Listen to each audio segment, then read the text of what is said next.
Hello मेरे दोस्तों, मुझे पूरी आशा है कि आप अगले चैम्पियन बनेंगे एग्ज़ाम्स के। आज के दिन में एक सवाल लेके आया हूँ जो एसएससी में आया था और वो परसेंटेज के ऊपर था।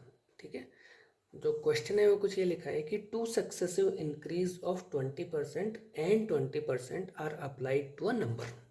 क्या बोला है? 20% का इंक्रीज किया एक नंबर के ऊपर, फिर 20% का एक और इंक्रीज किया नंबर के ऊपर। By what percentage should the final value be reduced to get back to the original number? So आपने 2 बार इंक्रीज कर दिया है।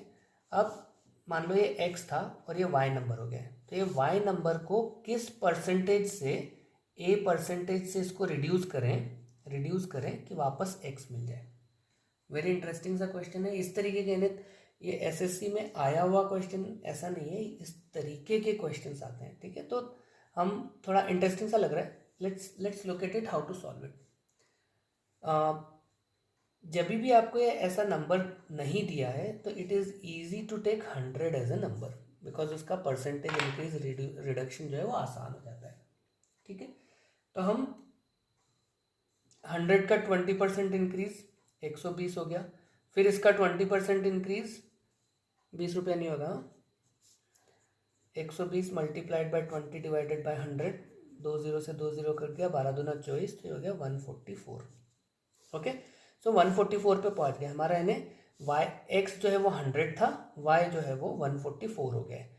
अभी 144 को 44 से रिड्यूस करना पड़ेगा, तब जाके 100 पे वापस पहुंचेंगे हम लोग।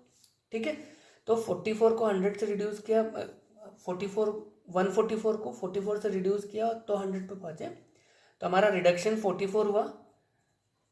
बेस वैल्यू क्या है? 144 मल्टीप्लाइड बाय 100। सो ये हमारा परसेंटेज उसका आंसर आएगा। ठीक है, अब इसको निकालने के लिए हम क्या करेंगे?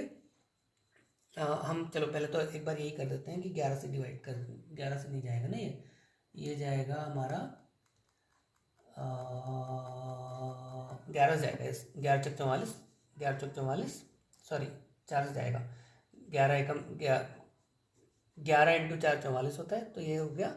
और इसको 4 से डिवाइड किया है तो 4 किया 12, 2 बचा, 4 छः 24, 11/36 मल्टीप्लाइड बाई 100। तो ये परसेंटेज आ गया है ना। ठीक है, तो इसका मतलब क्या हुआ? 11/36 डिवाइडेड परसेंट हुआ, तो इसको हम वापस डिवाइड करेंगे तो आएगा कुछ 30 पॉइंट समथिंग। कैसे देखते हैं? चलो इसको आप डिवाइड करो।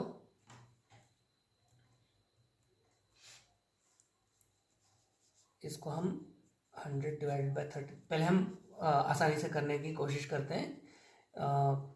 11 मल्टीप्लाइड बाई 100 डिवाइडेड बाई 36, तो ये हो जाएगा कितना? 4 से क्या है? 25 चौक 100, 9 चौक 36 है ना, तो 25/9 आ गया। तो 25/9 मल्टीप्लाइड बाई 11, ये हमारा नंबर आ गया। अभी हम 9 से इसको डिवाइड कर देते हैं, 9 दूना 18। ठीक है, कितना बचा? 5 6 7 70, तो 9 छंग के 9 7 63, 9 7 63, 266 मल्टीप्लाइड बाई 11। ठीक है, तो हम इसको लिख सकते हैं 2.7 लिख देते हैं, मल्टीप्लाइड बाई 11 कर देते हैं। 11 7 77 के साथ हाथ लगी 7, 11 11 दूना 22 और 7 29, सो रफली 30 के आसपास आएगा ये, है ना। सो ये एक आपका इस तरीके का सवाल आया था आपकी एसएससी के एग्ज़ाम में, ये इसका आंसर है। ठीक, चलो आई होप कि आपको ये कॉन्सेप्ट समझ पड़ा, बिकॉज ये 20% इंक्रीज़ किया है तो हर बार अलग अलग नंबर होगा। जैसा कि मैंने पहले बार समझाया था कि रिडक्शन जो होगा वो अगर 20% इंक्रीज़ करके 20% रिड्यूस किया है तो सेम नंबर नहीं आता है, ये हमेशा ध्यान रखना। ये उस तरीके का प्रॉब्लम हमने लिया था। ठीक है, thank you so much for watching. I hope you are liking and enjoying these sessions. I will be more than happy to create more videos like this. तो आप मेरे चैनल को सब्सक्राइब कीजिए, वीडियोस को लाइक कीजिए और comment कीजिए with your problems, तो हम उनको सॉल्व करेंगे साथ में। ठीक है, thank you so much and wish you all the very best.